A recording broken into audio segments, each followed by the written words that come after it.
Ini abal-abal. Kasih tahu nenek kalian, kasih tahu tetangga kalian, jangan dipakai. Cuma masalahnya orang Indonesia lebih mudah dibego-begoin.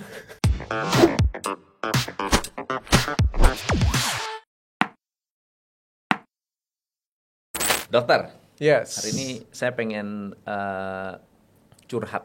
Apa tuh? Setiap kali nonton videonya Dr. Richard Lee, saya itu emosi, Oh ya. mau marah. Dengan siapa? Dengan saya. Karena banyak produk skincare yang ternyata mengandung bahan yang berbahaya dan itu terjual bebas dan itu oke-oke aja.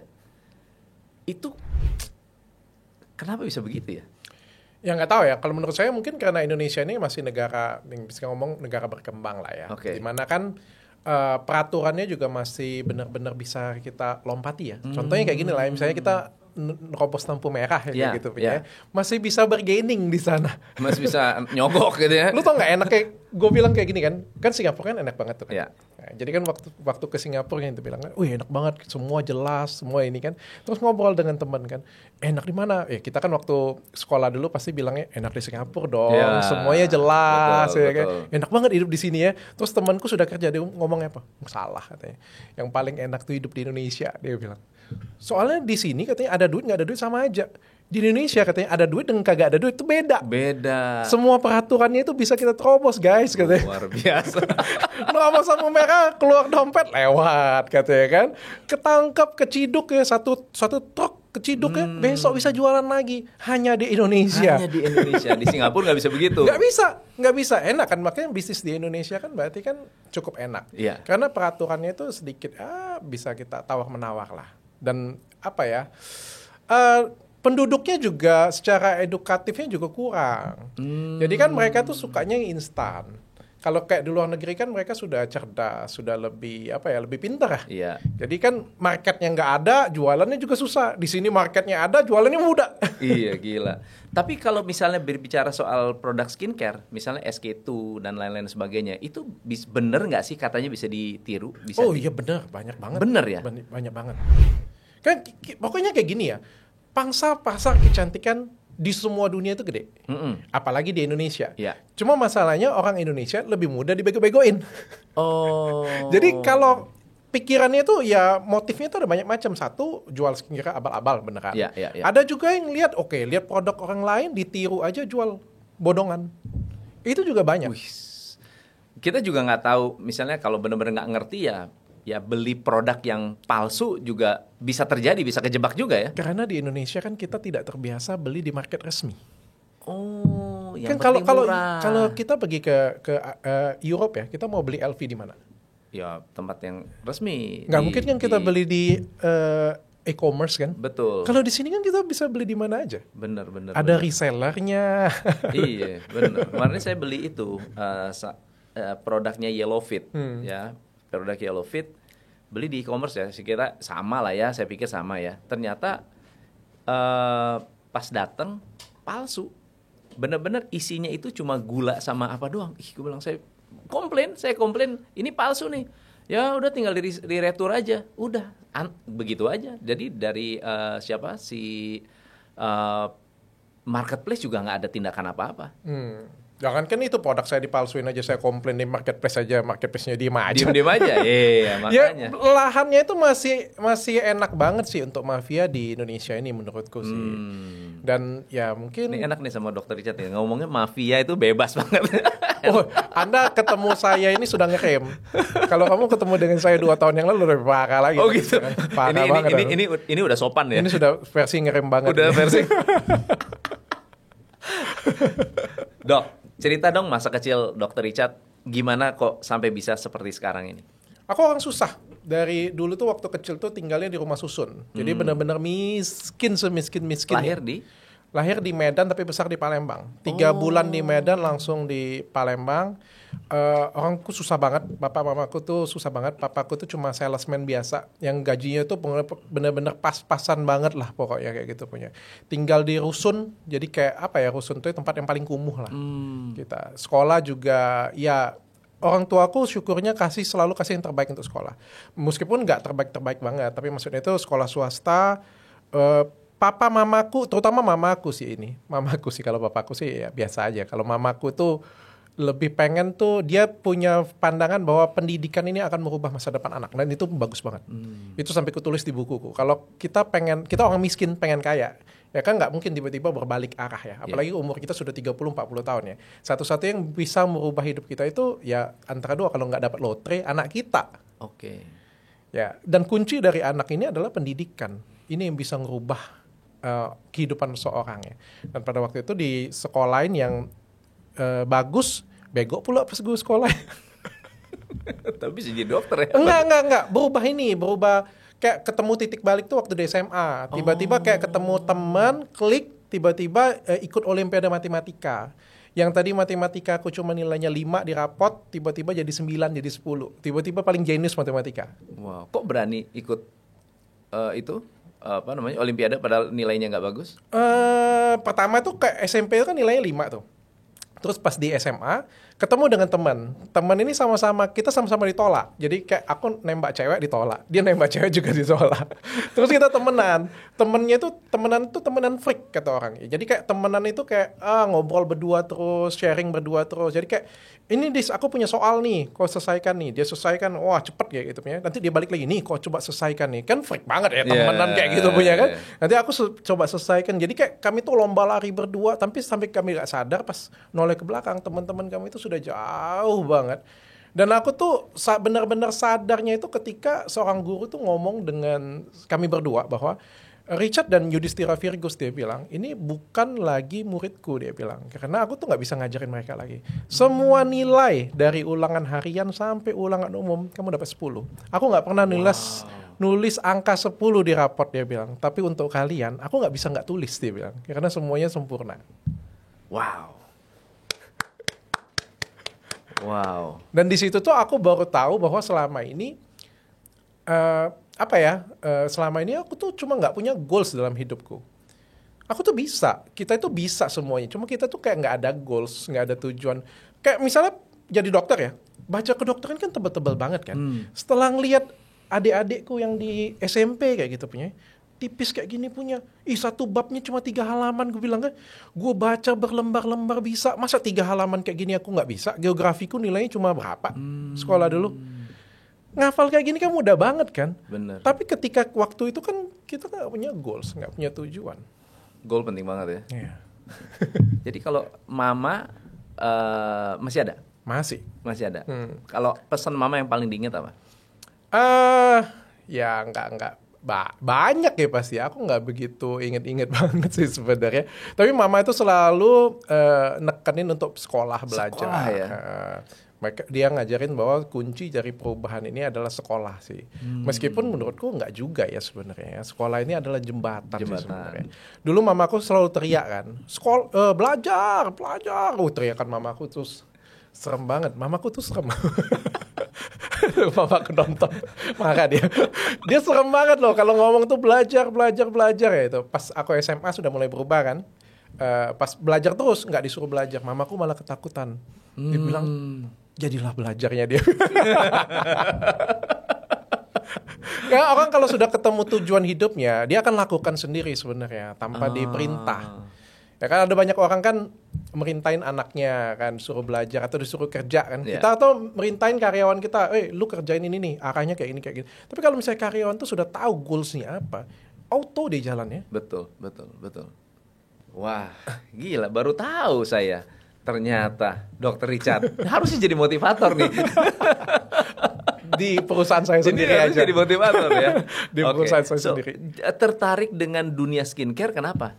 Dokternya sih jurusannya umum atau bukan? Enggak banget. Aku tuh lulus jadi dokter itu masih miskin banget.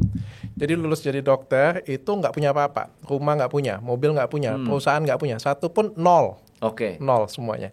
Jadi kerja dengan Sinarmas Group 6 tahun. Nah disitulah belajar dunia bisnis. Jadi kayak aku tuh beruntung ketemu dengan mentor yang ngajarin aku kayak gitu, punya ngasih kesempatan juga.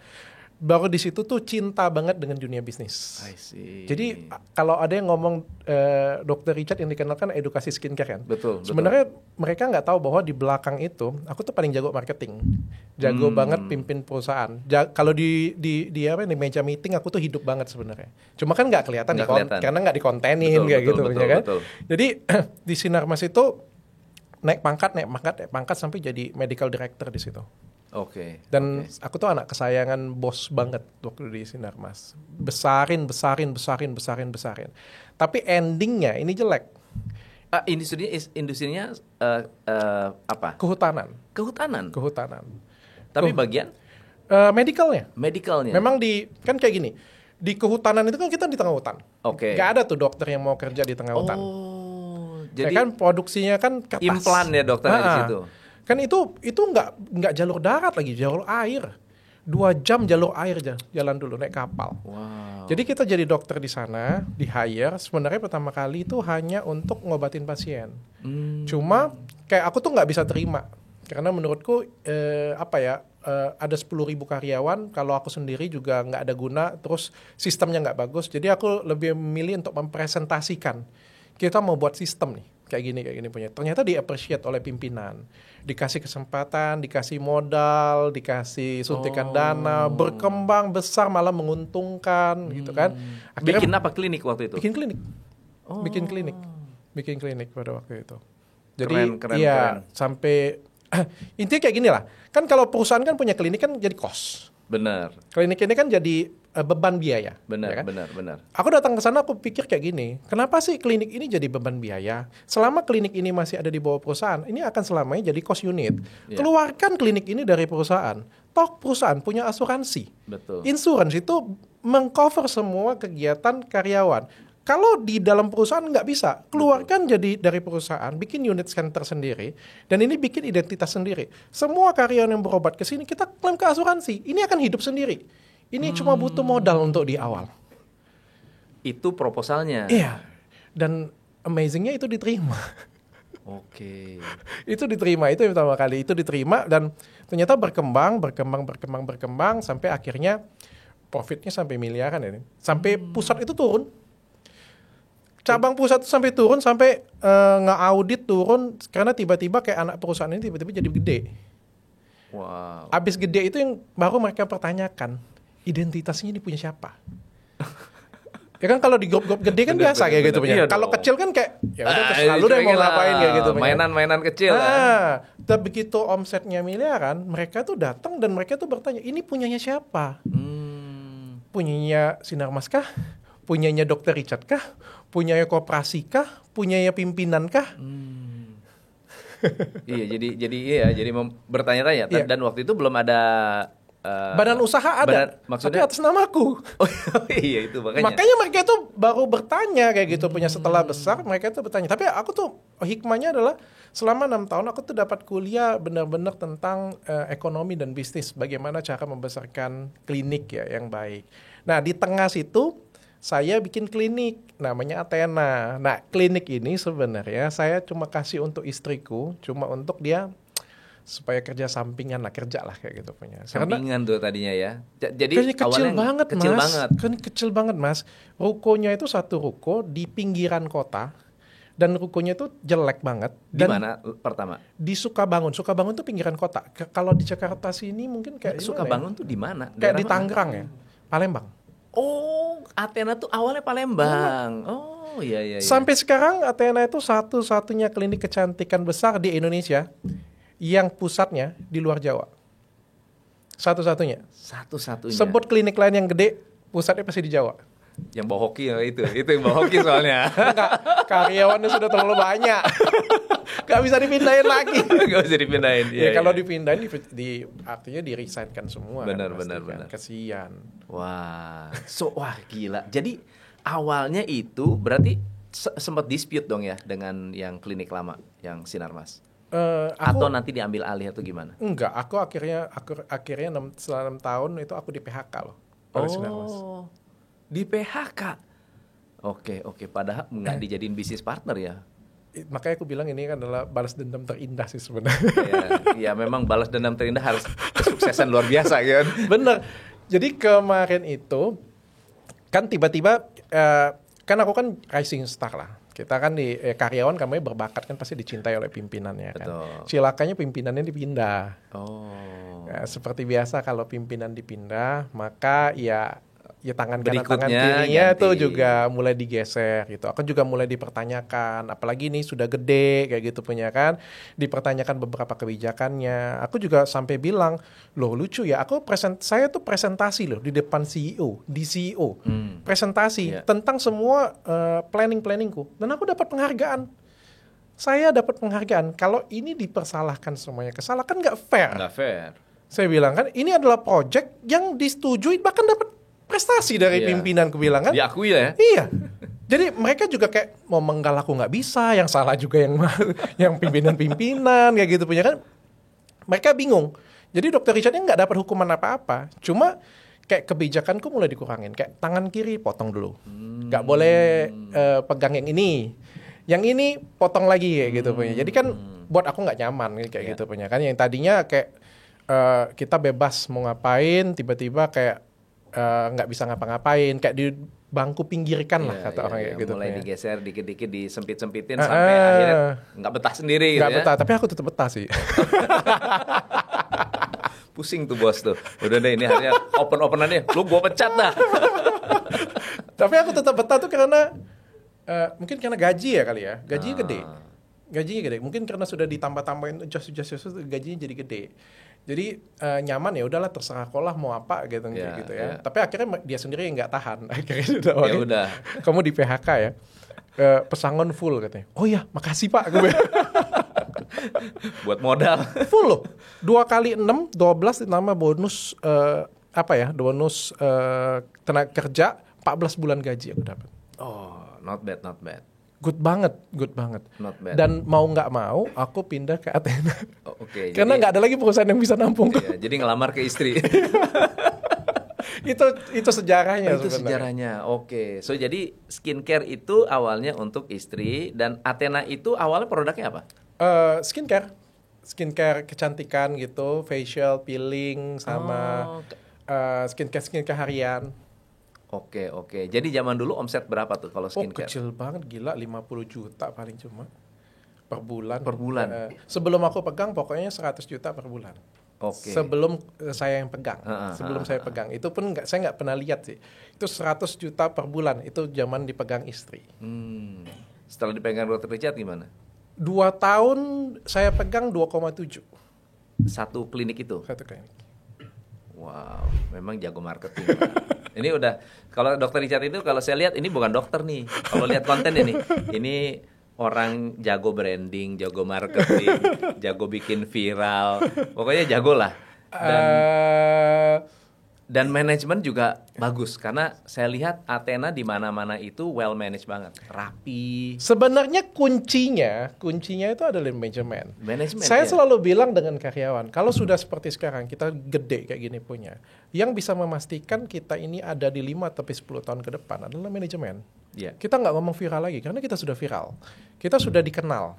Tinggal bagaimana caranya, karena ada beberapa perusahaan yang 10 tahun ke depan tuh ngilang namanya. Setuju. Ya kan, tinggal yang membuktikannya semuanya adalah sistem. Ini pertarungan jangka panjang yang kita main sistem sudah. Semakin bagus sistem kita, semakin kita akan bertahan lama. Betul. Semakin ada satu ya, contoh ya. Satu klinik kecantikan ini dulu jadi panutan saya. Ada di Bandung. Saya nggak sebut nama deh ya, tapi orangnya sekarang ada di penjara, cewek. Tahu dong. Oh aduh. Ya kan? Jangan disebut, tapi udah tahu semua. Silakan berkhayal aja. Itu panutan saya loh. Oke. Waktu aku mau besar itu dia juga bikin, dan dia tuh viral banget karena dia kan pakai artis. Betul. Ya kan, pakai artis. Aku tuh kagum banget dengan dia, pengen kayak dia gimana. Dan dia kan bukan dokter. Ya kan? Dan dia besar banget, aku dari di bawah. Terus pelan-pelan aku naik-naik. Nah, ini kan orang yang aku bisa bilang, aku selalu jadikan contoh. Kita kan ngelihat seorang gagal ini kan kita bisa jadiin contoh. Betul. Aku ngelihat dia ini punya banyak kesalahan. Salah satunya adalah memanage uangnya salah. Manage uang itu adalah kantong kanan, kantong kiri ini jadi sama. Betul. Duit perusahaan dipakai untuk belanja, dipakai untuk ini. Aku nggak pernah loh. Sampai sekarang 8 tahun aku pegang Athena, 1 rupiah pun aku nggak pernah pakai duit Athena. Ini rekening akun perusahaan. Silakan berputar, bayar apa transaksi di sana. Setelah selesai, accounting akan hitung profitnya. Hitung profit, penanaman modal kembali nggak ada, baru ditransfer ke rekeningku. Rekeningku aku bebas mau ngapain aja. Betul. Itu yang sehat sebenarnya. Betul. Yang dilakukan oleh teman saya tadi kan nggak sehat. Dan akhirnya kan bisa lihat endingnya bagaimana. Jadi waktu membangun skincare dulu dengan sekarang apa bedanya? Oh beda banget, kalau dulu gampang banget, gila. Dulu gampang banget. Jadi makanya MS Glow tuh kayak bisa kayak sekarang itu memang pionir-pionir. Itu karena itu masuk di periode gampang. Dimana ini paling gampang ngomong ya, artis aja deh. Dulu tuh kalau kita nego artis ya, kita dari brand kecantikan, oh iya siap dok, tanda tangan kontrak kayak gitu. Yang namanya kecantikan itu dari ujung kepala sampai ujung kaki, itu kecantikan. Kalau sekarang, bayangkan begitu banyaknya saingan, wajah beda, tangan beda, rambut beda, masih mending klinik beda lagi, kuku beda lagi. Jadi itu ya komersil banget ya? Bukan, karena sebenarnya artis kan senang-senang aja. Iya, artis kan ya ditembak kayak gitu senang-senang aja. Tapi kan ini kan karena persaingan market sebenarnya. Contohnya nih, saya hire Mas Tom nih ya. Oke, kecantikan skincare-nya ini nih. Oke, datanglah saingan lain saya kayak gitu ya. Masuk. Aku nggak bisa, skincare sudah. Ya Mas Tom, kan skincare. Beda lah, kalau ini kan rambut. Beda dong kayak gitu. Ini kita tawarin 1 miliar. Masa nggak mau? Bergetar juga lah kita ngelihat.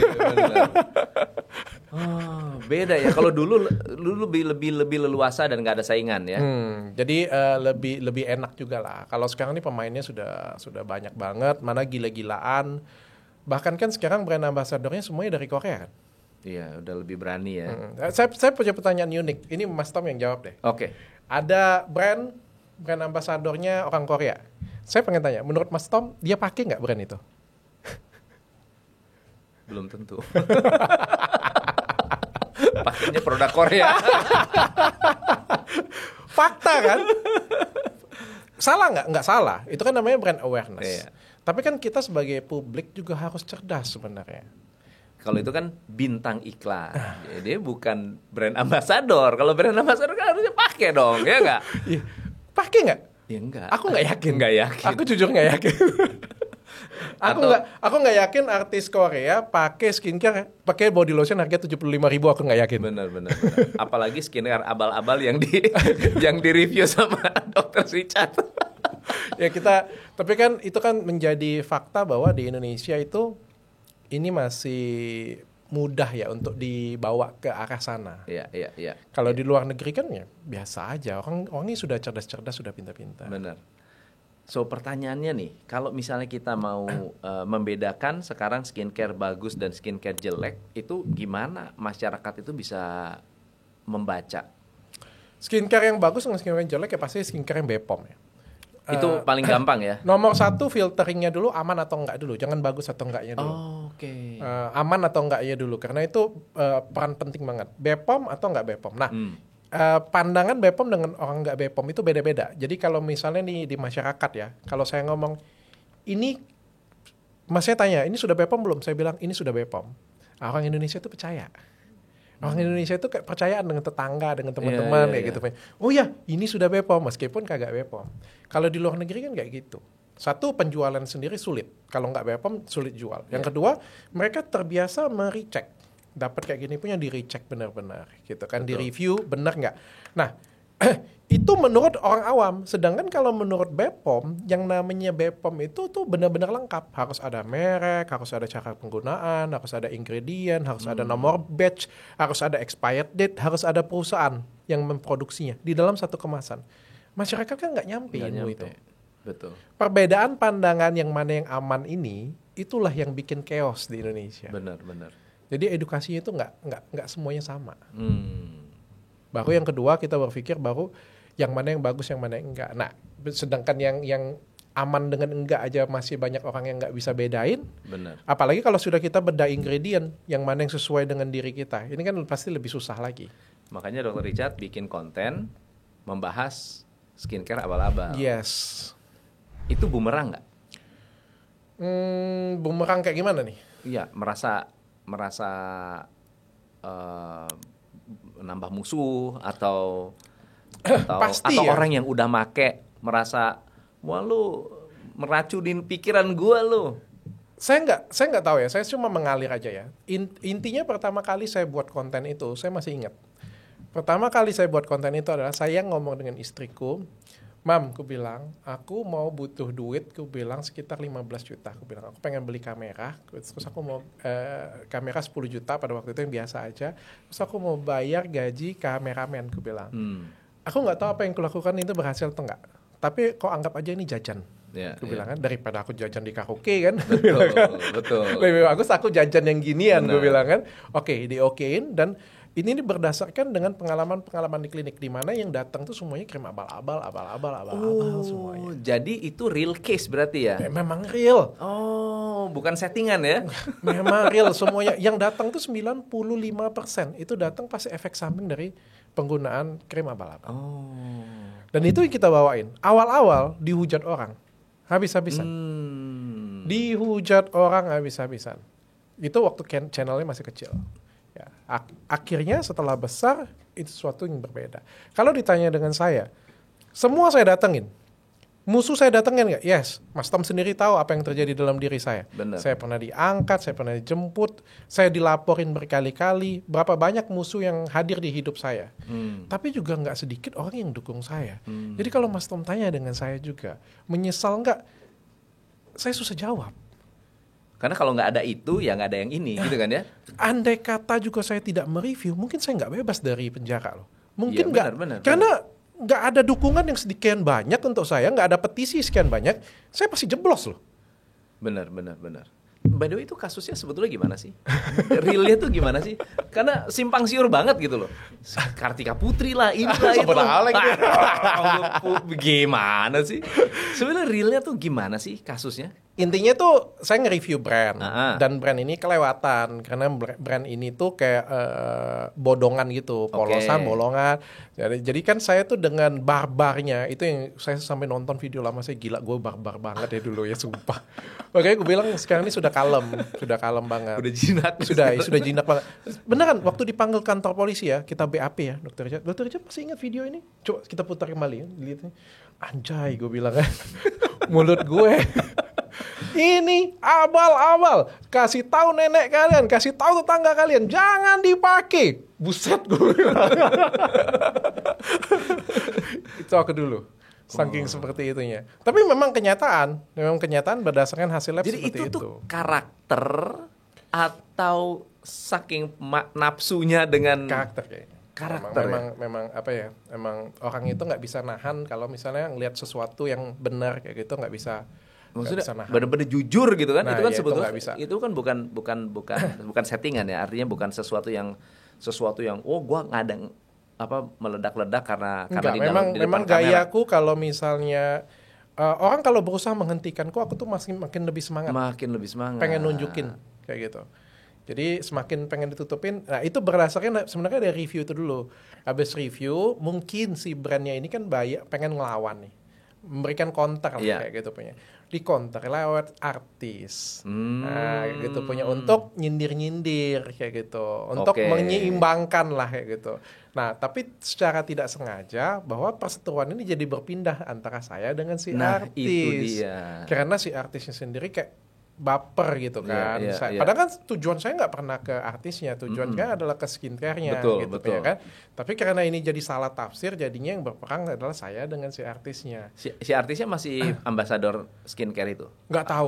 Udah nggak tahu. Nggak jelas. Tapi kan dibelain habis-habisan. Iya benar. Gila lu. Saya pikir tuh punya dia. Itu juga. Coba tanya netizen. Saya juga jangan-jangan pikir ada saham nih, jangan-jangan. Ada saham kok dia terpancing banget gitu. Iya, soalnya polisi sendiri sudah mengakui bahwa di dalam memang ada hidroquinone, memang ini, tapi tetap kayak dibela habis-habisan. Aku juga nggak paham sih. Dan bergulir sampai akhirnya masuk ke pencemaran nama baik. Aku ngerasa kayak aku nggak salah. Ya udah, kita jalan aja. Kan kita mikirnya kalau nggak salah ya jalan aja kan. Betul. Tapi ini masuk lebih dalam lagi. Cilakanya sampai di tengah jalan, salah pilih pengacara pula, lebih dalam lagi. Jadi 2 tahun ini kayak kuliah banget lah pokoknya. Kuliah semua. Kuliah hukum iya, kuliah cari pengacara iya. Puji syukurnya sudah lepas semua ya. Iya, bersyukur lah ya. By the way, ini pengacara ini kenapa milih beliau waktu itu? Teman rekomendasi. Oh. Rekomendasi teman. Oke.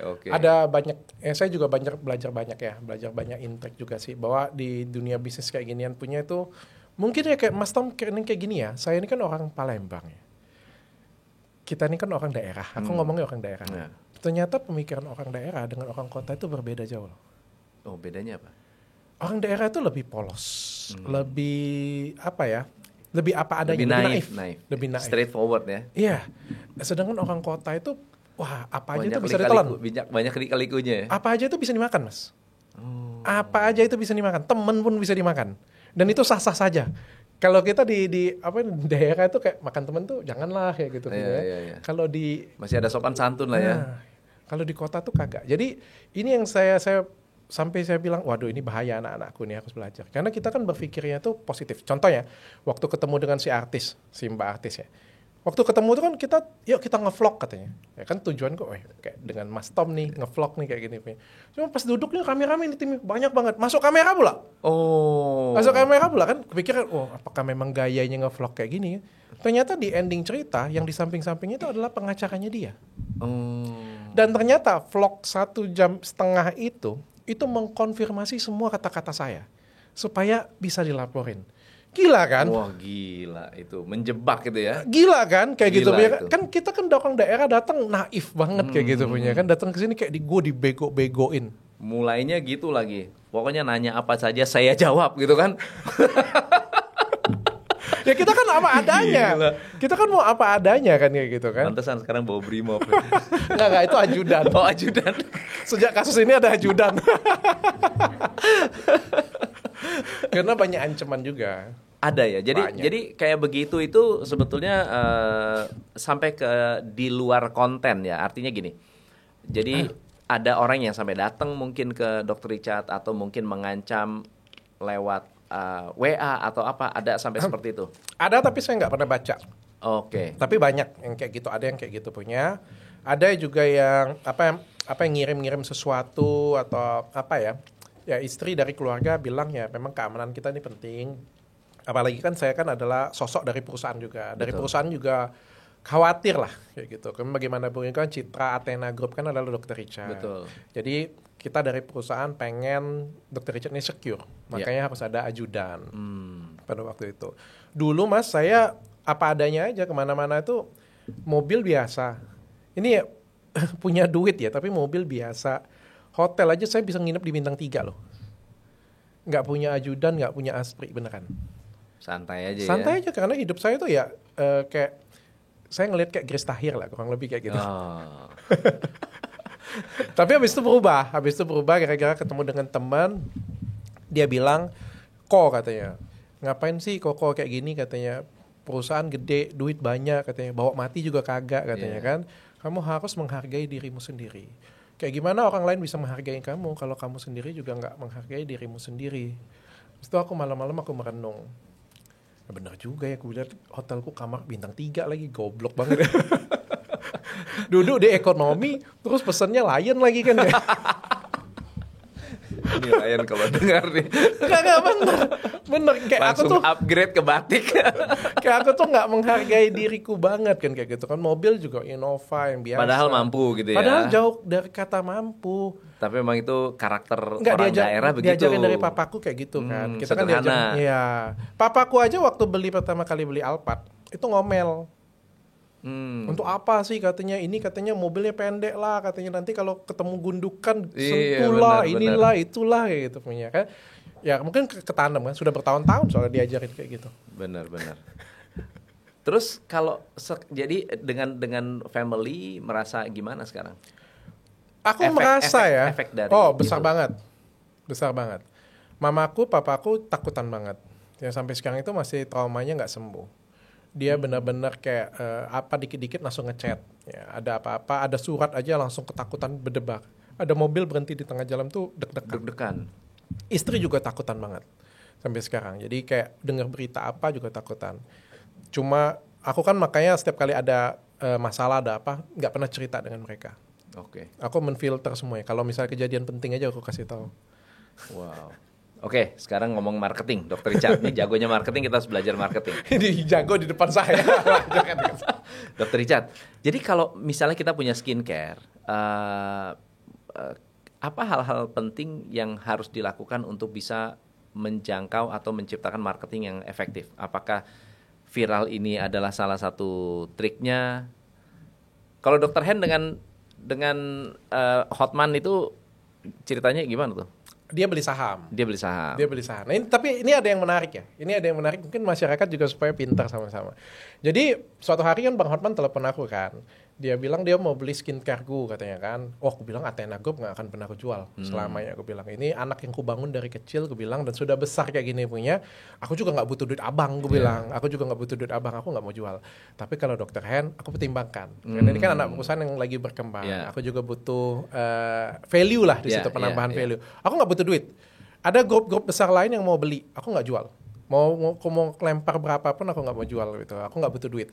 Tapi kalau nambahin value saya mau. Oke. Nah, pada waktu itu abang tuh minta saya presentasi. Bang, aku bilang ada beda antara Athena dengan Dr. Hen. Kalau di Athena, aku bilang kita mau ngendorse atau kita influence masyarakat itu adalah hasilnya bagus. Yeah. Bagus, glowing kayak gitu punya. Kalau di Dr. Hen itu nggak bisa. Dr. Hen tuh sama kayak teman-teman yang lagi viral-viral sekarang. Itu nggak pernah kan kita ngelihat dia ngomong bagus. Bener. Yang kita lihat apa? Mobilnya Alphard. Lihat nih mitra kita nih, kita bagi motor. Lihat nih kita berangkat semuanya ke Turki. Lihat nih kita baginya rumah. Yeah. Flexing. Kenapa? Karena ternyata mereka tuh menjual kesuksesan. Aku pernah coba nih di Dr. Hen, ngomongin bagus, chemicalnya, ingredientnya, nggak bisa makan. Karena kita jualan berdasarkan mitra. Mitra ini harus di-induce, harus dipecut dan harus dikasih contoh. Dan contohnya dengan apa? Ya, hadiah. That's why makanya kita ngelihat kayak ada beberapa pesaing kita yang lain, begitu ada yang dapat mobil, itu kita pestakan. Dibuat satu acara yang dapat mobil cuma satu orang, tapi acaranya rame. Tujuannya adalah apa? Kita kan pengen kasih tahu mitra. Betul. Ya kan? Oh, ini sistem reseller berarti ya? Yes. Sampai aku pernah ngomong ya, tau nggak apa bedanya aku dengan yang salah satu artis yang ngomong murah banget kayak gitu. Apa bedanya aku? Aku pakai LV misalnya, pakai Versace, pakai apa kayak gitu. Cuma bedanya adalah aku pakai ini karena aku pengen menikmatin apa yang aku beli. Aku pengen menikmatin hidupku. Yeah. Sedangkan dia menggunakan hal-hal tersebut itu untuk bisnisnya yang lain. Untuk flexing. Untuk membuat orang percaya sehingga gabung di bisnisnya dia. Oke. Sedangkan aku beli itu bukan untuk itu. Nah, ini agak berbeda ini. Jadi kalau kita ngomong skincare sekarang, skincare ini ada dua sekarang. Satu skincare yang kita ngomongnya real business, yang benar-benar kita dimitrakan, dibisniskan kayak gitu. Yang satu adalah skincare yang kebutuhan. Nah, bedanya apa tuh? Yang satu kalau kebutuhan ya kita benar-benar pengen ngobatin. Oke. Meskipun di dua-duanya pasti pengen ngobatin ya. Tapi ini tuh real kita ngomong pengen ngobatin. Yang satunya lagi tuh jadi lahan pendapatan untuk orang. Sama kayak MLM ya mungkin ya. Iya. Anyway nggak ada yang salah. Selagi semuanya itu BPOM sih, saya sih no problem. Oke. So, jadi Dr. Hen akhirnya Bang Hotman ikut bergabung. Yes. Tapi ini sistemnya MLM ya? Bukan MLM, tapi lebih reseller ya? Iya, reseller. Mitra. Kita pakai mitra. Oke. Ada berapa mitra yang sudah bergabung? Ada 3.000-an. 3.000 mitra. Wow. Keren. Dan itu dengan nama Dr. Richard mereka percaya lah ya. Puji Tuhan seperti itu. Tapi pengennya sih di 2023 perusahaan bisa jalan sendiri tanpa nama Dr. Richard ya. Meskipun bingung kayak gimana caranya. Masih mikir. Tapi ada beberapa brand yang lain tuh bisa kok kayak gitu. Kita tuh beli bukan karena orangnya kayak gitu. Saya juga pengen berusaha buat ke arah sana. Tapi suatu hari karena nama Athena kan sudah bukan, maksudnya namanya bukan klinik Dr. Richard, namanya Athena. Mestinya sih bisa lama-lama ya. Kalau Dr. Richardnya sudah berpindah ke apa namanya, Athenanya di-brandingkan sendiri, pasti bisa jalan sendiri. Harusnya sih bisa ya. Oke. Wow, keren. Oke, kalau misalnya sekarang kita berbicara marketing, skincare endorse seberapa penting untuk saat ini? Bukan endorse yang penting. Yang penting itu adalah media sosial. Sosial. Kita sama-sama tahu sekarang kalau mau ngiklan itu adalah di media sosial. Dulu kalau mau ngiklan itu di pinggir jalan, di TV, ya karena semua orang nonton TV. Betul. Dan betapa prestisiusnya kalau misalnya iklan kita itu ada di TV. Sekarang pertanyaannya siapa yang nonton TV? Siapa yang di jalan ngelihat jalan? Semuanya ngelihat handphone. Betul. Kalau mau ngiklan di mana? Di tempat orang yang pegang semuanya. Iya. Ya itu adalah smartphone-nya. Ya, jadi apa yang paling penting sekarang adalah media sosial. Nah, media sosial kalau pengen berkembang itu butuh namanya traffic. Traffic itu didatangkan dari endorsement. Jadi jangan berpikir endorsement itu penting, enggak. Endorsement tuh nggak penting kalau media sosialnya nggak ada. Betul. Sama kayak kita bikin toko kan. Kita bikin toko. Ada satu toko yang teriak-teriak, ini Bu, baju Manoharanya, baju Syarininya, sempak Lucinta Luna, kayak gitu. Kayak gitu. Yang satu lagi tokonya biasa aja. Itu kan cari traffic. Betul. Sehingga kan mata kita kan melihat ke sana. Yeah. Nah, kita itu kan pengen cari traffic di tempat media sosial kita. Makanya kita kan bayarin orang. Tapi kalau misalnya orang masuk, pasti beli nggak? Belum tentu. Kalau jelek, nggak sesuai, kecewa, nggak beli. Yeah. Makanya kita harus bikin media sosial kita yang bagus dulu, platform kita bagus, pelayanan kita bagus, baru kita mulai endorse. Endorse ini penting nggak? Penting banget. Tapi sekarang rasanya itu benar-benar minim banget. Karena everyone sudah tahu bahwa lebih banyak kepalsuan daripada kejujurannya. Karena dibayar ya. Mas, kalau saya bayar Mas review, mungkin nggak Mas jelek-jelekin? Ya nggak mungkin. Nah, kan nggak bisa objektif jadi. Betul. Ya kan, pakai juga kagak, reviewnya iya kayak gitu kan. Jadi kan ya masalahnya 1001 yang seperti itu punya. Akhirnya orang nggak ada yang mau percaya lagi. Kalau nano micro influencer jalan nggak? Kita semuanya tetap pakai, nggak mungkin nggak, karena kan itu adalah kebutuhan, tetap dipakai. Cuma sekarang ini bukan apa ya, bukan sesuatu hal yang langsung bisa berubah. Nggak seperti dulu. Kalau kayak 5 tahun yang lalu, kalau ini kita lakukan langsung melejit. Kalau sekarang kayak harus lu tuang duit banyak-banyak, harus kayak nyiram uang banyak-banyak gitu. Artisnya nggak boleh 1, 10, baru ada efek. Baru ada efek ya. Karena udah kayak makan obat ya, udah kayak komoditi ya, nggak mempan, udah kayak antibiotik, nggak mempan, akhirnya makan 10 tablet. Berarti yang paling efektif berarti lebih baik iklan dan personal branding. Endorse dong tetap. Kalau tetap endorse. Tapi baik kan sebenarnya baik konten ya yang perlu dilihat. Makanya kalau kita ngeliat ya, dulu orang brand ambassador 1. Iya. Sekarang 2, 3, 4, 10. Kayak makan obat tadi kan nggak mempan. Iya. Nggak mempan lagi artis Korea. Bentar lagi nih artis Korea 2, 3, 4. Kenapa? Persaingannya makin lama makin nonjok. Udah nggak seperti dulu lagi ya. Tapi beruntung brand-brand yang udah duluan. Beruntung seperti itu. Ya sudah lebih lebih established ya. Dan orang udah tahu lah, ini brand ini anak brand baru, ini brand lama lebih dipercaya gitu ya. Trustnya ya, keren. Wah, oke. So kalau misalnya Dr. Richard bikin produk baru, skincare baru, langkah pertama apa yang harus diambil? Yang akan diambil untuk membesarkan brand ini? Cari sosok. Ya, kalau nggak ada sosok susah. Kalau kita bisnis itu kan, Mas Tom juga mungkin lebih tahu daripada saya. Bikin bisnis kalau nggak ada sosok itu sulit. Soul-nya nggak ada. Bikin sosok untuk dia atau masyarakat ini kan menyukai suatu dinamisme. Ya ada cerita, ada ceritanya. Jadi kalau misalnya ada sosok pastinya akan lebih kuat. Makanya kan biasanya kalau brand pengen cepat naik, fit siapa. Bayangin kalau misalnya fit BTS.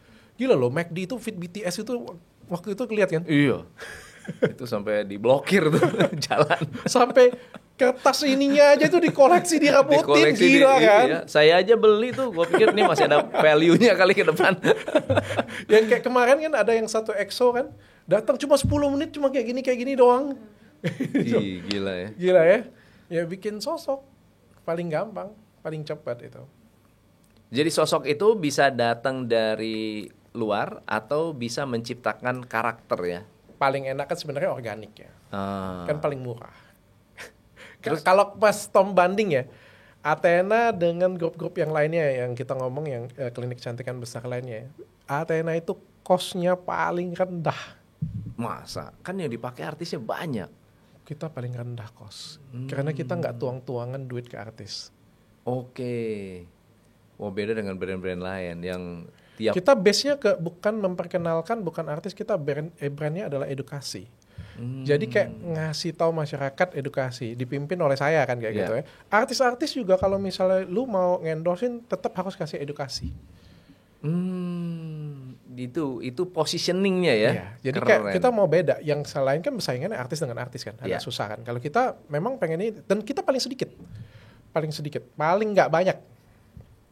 Tetap harus ada, nggak bisa nggak ada. Zaman sekarang harus tetap ada, tapi paling sedikit dibandingkan dengan top 3 of mind ya. Paling sedikit kita biaya. Gila. Itu maksudnya gini, ini kan efeknya kan beda ya. Kalau edukasi kan lebih long term. Maksudnya untuk memulai menjalankan. Mulainya sulit, tapi efeknya kan lebih panjang. Iya. Gitu. Main sistem sih yang kayak gini punya. Saya tuh percaya dalam dunia bisnis. Saya sekarang nggak pegang Athena Group lagi ya. Athena Group ini sudah saya kasih ke adik saya. Jadi dia semua yang manage-nya, walaupun ini punya saya. Tapi yang saya percaya adalah kalau kita pengen jangka panjang, maka yang nomor satu itu adalah kita harus punya sistem yang baik, keuangan yang baik. Kalau keuangan tidak baik, semuanya akan amburadul semuanya. Pokoknya semua portfolio harus hijau, nggak boleh merah. Ya, saya nggak akan buka cabang banyak-banyak kalau semuanya itu masih merah. Ada beberapa orang kan pokoknya buka dulu. Karena kan yang dikejar juga nama, yang dikejar juga ekspansi gitu. Kalau kita tetap harus buka karena ini kan momentum. Tapi kita harus pastikan semuanya hijau. Dan juga ini pertumbuhannya bagus, sudah stabil, pelayanannya oke, kita baru pindah. Karena apa? At the end, 5 tahun lagi yang diversuskan, misalnya kita ngomong kayak gini, Athena brand besar, yes. MSQ brand besar, yes. Bening brand besar, yes. Tapi siapa pemenangnya di antara semua brand-brand ini, maka kita akan ditentukan 5-10 tahun lagi. Benar. Bisa jadi saya kalah. Saya salah strategi, mereka gila-gilaan sampai pakai Korea nih. Jadi saya salah. Ketinggalan jauh, bisa jadi. Tapi bisa jadi juga karena mereka memaksakan pakai raport merah nggak apa-apa, raport merah dulu aja, nanti kita 3 tahun lagi. Ada loh mas, satu brand skincare sekitar 5 tahun yang lalu itu viral banget. Titik-titik tos, tahu dong? Oh iya. Semua artis itu kayak ngiklanin dia semua. Gak ada artis yang ibaratnya kalau artis nggak diiklanin dia itu bukan artis. Kasar ngomongnya. Benar. Pokoknya ganti artis ngiklan. Pertanyaan saya, sekarang kemana brandnya? Iya itu dia. Mana sekarang dia? Mana? Nggak jelas. Nggak kedengeran lagi kan? Kedengeran. Ya ketika kita tuh terlalu banyak investasi at the moment kayak gitu punya, tanpa kita mikirin planningnya, maka kita akan tersingkir sendiri. Jadi momentumnya bagus, tapi mungkin nggak tahu ya apakah hanya hype saja, produknya nggak bagus. Kan? Pada waktu itu hype banget kan? Hype banget. Produknya kayak gitu bagus, orang nggak repeat order ya udah lupa begitu aja. Atau ketiban dengan yang lain yang lebih aktif, karena sekarang udah marketingnya udah berhenti kan?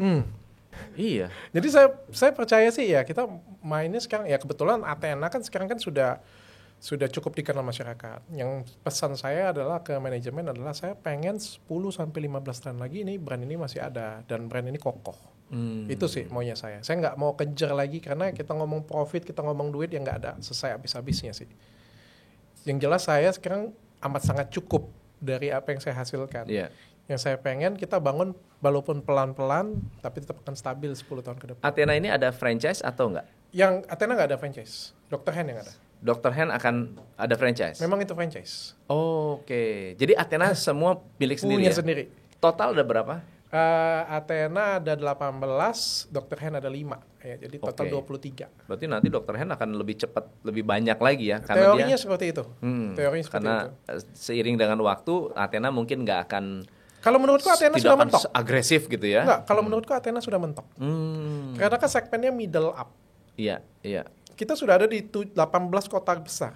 Mau bikin di mana lagi coba? Iya. Susah mau bikinnya lagi. Makanya aku bilang ini future-nya ini ada di Dr. Hen justru. Betul. Athena ini sudah gede. Memang sekarang kalau kita ngomong omset jauh. Tapi ini sudah mentok. Betul. Kita mau berdiri ini mana lagi coba?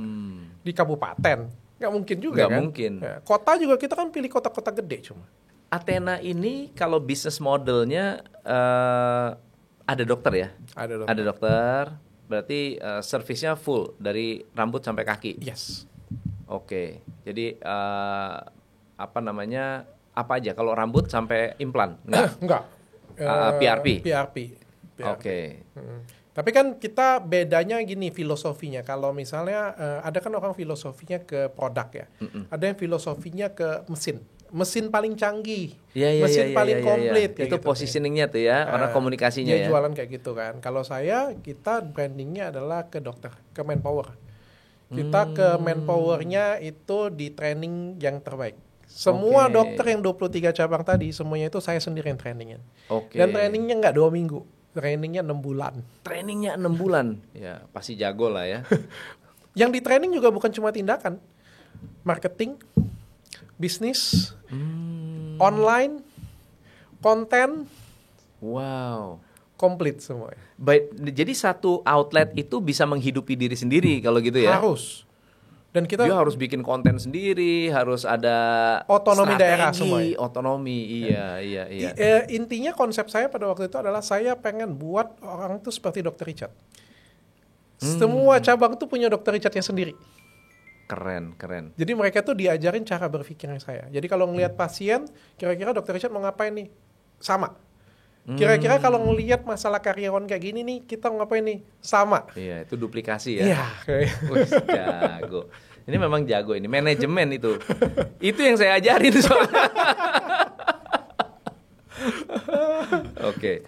So, jadi ke depannya nih bisnis skincare itu Dr. Richard lihatnya gimana sih kalau di Indonesia? Saya ngelihatnya semakin lama makin cerah ya. Tapi walaupun itu 2022 ini kan saya ngelihat beberapa grup besar mulai tutup cabang.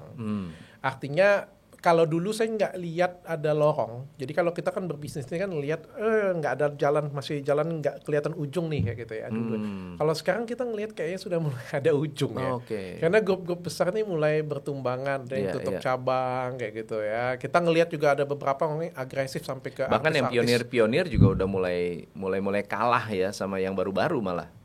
Jadi kita sudah ada kayak ya mungkin ini sudah pas-pasan lah ya, sampai di tengah ya sudah equal. Kalau kemarin kan tuh masih ngejar nggak ada ujung. Kalau sekarang kayak jumlah populasi jangan jumlah brandnya kan sudah sama. Lu tambahin lagi makin melarat ya kita. Tapi ya enaknya skincare ini adalah kebutuhan pokok sekarang kan. Orang tuh bisa nggak makan, bisa. Iya betul. Yang penting skincare kan. Bener. Pengen glowing lah pokoknya. Tapi itu sudah benar sih. Itu sudah benar. Kan soalnya kan kita kan cari duit kan dari penampilan. Betul. Dulu dengan sekarang tuh beda Mas Tom. Kalau dulu kita kerja itu nggak usah pakai penampilan. Dulu kerja di kantoran itu favorit. Dulu jadi PNS itu favorit. Sekarang lebih enakan jadi influencer. Betul. Gajinya di atas kantoran. Benar. YouTuber, gajinya di atas semua ya. Orang TikToker aja saya ngeliat bocah 20 tahun TikToker 3 digit. Iya. Mau kerja di kantor? Udah unemployable itu. Iya. Prinsipnya apa? Penampilan menarik kan nomor satu duluan kan. Habis itu baru skill yang lain. Public speakingnya bagus. Punya skill-skill yang lain ngikutin. Tapi kan dimulai dari pokoknya penampilan fisik ini penting. Nah makanya ini mulai jadi kebutuhan sekarang. Betul. Ya termasuk istri-istri sekarang udah harus tampil lebih cantik ya. Karyawan. Kalau enggak banyak pelakor. Kalau enggak pelakornya belak-belakan sekarang. Tapi saya senang banget diundang Mas Tom hari ini. Aduh, thank you. Saya punya pengalaman buruk loh Mas Tom sebenarnya. Oh iya, boleh. Cerita, silahkan. Sekitar berapa ya, 3 atau 4 tahun yang lalu ya. Itu tuh kita kan masih merintis. Saya tuh subscribernya masih 200.000 pada waktu itu. Athena belum jadi besar seperti sekarang. Tapi memang saya kan ngasih edukasi. Pada suatu hari ada seorang motivator. Ya kita kan sebagai pebisnis kan senang ya kalau misalnya kan orang pebisnis kan pengennya diakui juga kan. Siapa sih cita-citanya? Pasti pengennya dengan Mbak Mary lah pasti. Yeah. Karena kan dia motivator nomor 1 kan. Benar. Tapi kan nggak mungkin. Saya kan juga cuma orang biasa, pengusaha biasa lah ya gitu punya kan. Sehingga ada orang kasih saran kan. Ya dengan motivator ini aja nih. CL. Mas Tom mesti kenal. Tahu. Dia nolak saya loh, sumpah. Dan nolaknya itu nggak enak banget. Wow. Nolaknya itu ngepost di Facebook pada waktu itu sama nolak di Instagram. Dia nganggap saya itu nggak macam-macam lah kayak gitu punya ya. Sampai saya itu kediem, sumpah kediem banget sampai saya. Sampai kok bisa gitu ya? Iya, ya kan padahal kan seorang motivator walaupun ngelihat kayak gimana kan mungkin lebih bagusnya itu kan mengajarin yang bagus kan sebenarnya. Mungkin dia ngelihat sesuatu yang nggak ini kan, tapi kan bukan seperti ini cara menyampaikannya. Berarti menjudge gitulah seolah-olah ya. Ya kan kita kan dinilai itu dari penampilan kita. Ketika penampilan kita misalnya agamis maka akan agamis juga. Ketika saya selingkuh kan pasti akan lebih keras hujatannya dibandingkan dengan posisi baju saya seperti sekarang. Ya kan, ketika saya ngomong saya berpendidikan, ketika saya ngomongnya binatang apa bahasa-bahasa lain kan akan lebih kuat tonjokannya. Ketika kita motivator kan dinilai dari cara berpikir yang wise, betul. Cara berpikir yang baik kayak gitu, punya kan menghargai orang lain. Sakit hati banget saya pada waktu itu. Wow. Itu tuh benar-benar benar-benar terluka sampai aduh aku bilang ya, atau aku memang nggak pantas ya. Tapi habis itu naik akhirnya ketemu Mbak Mary sendiri, ketemu Mas Tom sendiri. Wah, bisa belajar langsung. Luar biasa. Dr. Richard, kalau melihat fenomena teman-teman sekarang yang membuat posting targetnya adalah viral, itu tepat nggak sih? Nggak ada yang salah ya. Nggak ada yang salah ya? Sebenarnya kan memang itu yang dicari kan. Memang itu yang dicari kan memang viral kan, supaya kan dilihat orang. Tapi setelah viral misalnya minta maaf, klarifikasi, itu gimana sih? Agak nggak baik aja sih. Nggak baik ya? Iya, agak nggak elok ya. Yeah. Kita ngelihatnya seperti itu ya. Tapi kan di Indonesia itu Indonesia kan belum ada cancel culture kan? Ada, tapi mungkin sebagian doang. Aku ngomong nggak ada. Siapa coba? Ya cancel culture itu Saiful Jamil. Belum tahu Mas. Belum ketahuan ya? Iya belum tahu. Paling enggak kan setelah dia selesai itu kan tercancel, masih dapat job. Ini juga masih manggung di kota-kota kecil. Iya. Cuma nggak masuk TV aja. Masih belum tahu Mas, belum tahu. Kita juga nggak tahu 2-3 tahun yang ke depan mungkin ada lagi. Tapi pengalaman di Indonesia hampir nggak ada. Aku ngomong hampir nggak ada. Kemarin Raymond Chin bilang aku kena cancel. Lu kagak kena cancel. Lu kena cancel itu beda. Kena cancel itu kayak artis Korea. Beda tuh kayak Kevin Hart gitu. Sampai depresi. Balenciaga itu kena cancel. Itu kena cancel beneran. Indonesia belum ya? Belum. Justru kan orang kan memang cari sensasi. Kan beberapa artis kan memang cari masalah untuk cari duit. Iya, justru pas lagi banyak masalah justru disitulah dia cuannya banyak. Nah Indonesia kan nggak kenal cancel culture. Jadi viral oke, dan itu mungkin kalau di Indonesia adalah salah satu cara untuk membooster awareness, lalu kemudian kita bisa tambahkan dengan value-value lain ya. Tergantung jualannya menurut saya. Kayak contohnya mantan pengacara saya nih, ikutnya nggak kemarin? Viral banget kan? Ya. Tapi nggak dapat klien dia. Nah, karena viralnya itu negatif. Nah, viralnya negatif dan viralnya itu mempertontonkan pelayanan dia. Iya. Jadi kalau misalnya kayak saya viralnya yang lain ya, bukan viralnya salah ngobatin pasien, it's good. Tapi kalau yang viralnya salah ngobatin pasien itu nggak ada obat. Betul. Tapi kalau beliau kan sebetulnya disikat sama Bang Hotman juga. Dia nambah musuhnya tambah banyak. Di mana-mana sampai ke Dennis. Iya, Dennis Uya. Oh elah itu sih yang dikerjain orang yang tau nggak Bang Hotman bilang apa? Lu gila ya katanya. Lu tuh kayak bikin bom atom di satu ruangan loh. DRL KP. Boom. DRL Kura-Kura Ninja. Boom. Kura-Kura Ninja Hotman. Boom. Ada Dennis suka yang nimbung masa lalu nih banyak. Ini intinya kan cuma lo dengan KP katanya kan. Iya, tiba-tiba itu jadi Uya Dennis ikut di satu ruangan tuh jadi bom atom kemana-mana. Semua orang tuh kayak ada nimbungin kasus ini semua ya. Gila. So, Dr. Richard, thank you so much. Sama-sama. Gila, hari ini saya belajar tentang marketing, belajar tentang personal branding. Dan satu hal lagi yang saya happy hari ini adalah saya belajar tentang pentingnya pendidikan dan betapa humble-nya Dr. Richard. Wah. Yang saya tahu di sosial media itu kan kesannya galak ya. Galak gitu. Iya, itu karyawan saya suka ngomong kayak gitu semua. Ternyata Ngaslinya very humble. Tahu nggak dokter? Di bawah anak buah saya. Mereka sebelum datang ke sini tahu Dr. Richard mau datang, udah dandan semua minta foto. Oh iya. Boleh. Tapi memang banyak yang nggak tahu. Nanti saya tagihin kolek duit nanti. Orang taunya itu Dr. Richard itu skincare educator. Yeah. Padahal sebenarnya kalau ditanya base kemampuan saya lebih ke manajemen, ngasih motivasi tapi ke karyawan. Oke. Saya tuh paling seneng buat cerita, Mas. Jadi kalau misalnya seneng banget sih bikin cerita ke karyawan. Contohnya kayak gini. Saya pernah kasih tahu dengan dokter-dokter saya. Kalau kamu berpikir ya, Lionel Messi itu hebat, kayak gitu punya ya, atau Cristiano Ronaldo itu hebat ya. Kamu bisa bayangin nggak? Kalau misalnya kita ngomong Lionel Messi itu hebat, itu karena di Argentina. Coba kalau misalnya dia lahir di Indonesia, kira-kira dia jadi apa? Jadi apa? Tukang bangunan mungkin. Mungkin nggak jadi pemain bola. Iya. Nggak bisa. Ya, Cristiano Ronaldo walaupun dia hebat bagaimanapun juga, coba bayangin kalau dia ada di Indonesia jadi apa? Coba kita bayangin Mark Zuckerberg. Kalau dia hadir di Indonesia, dia jadi apa coba? Mungkin Gojek mungkin. Gojek online ya, bener jadi. Mungkin. Artinya apa?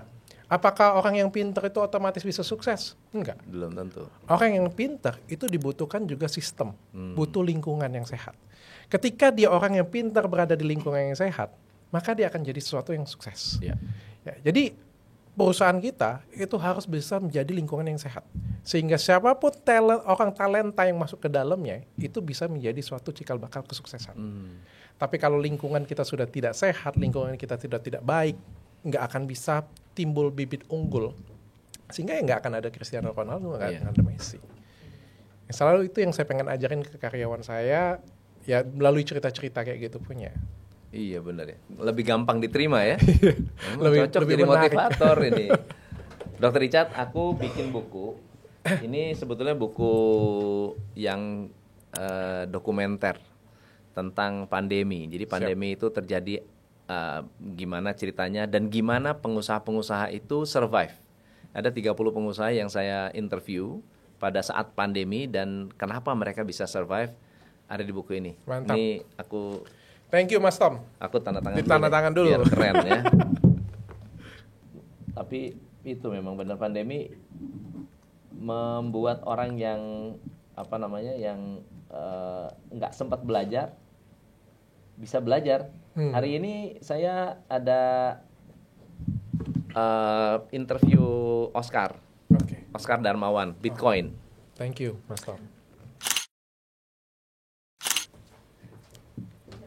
Ya. Dia gara-gara pandemi ngambil S2 online.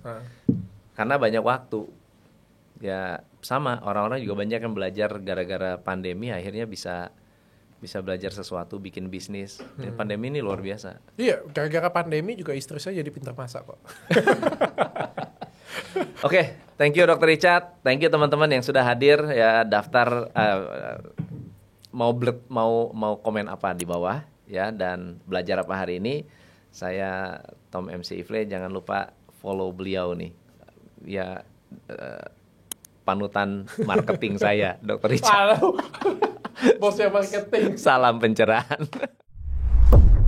Hanya di Top Coach Indonesia.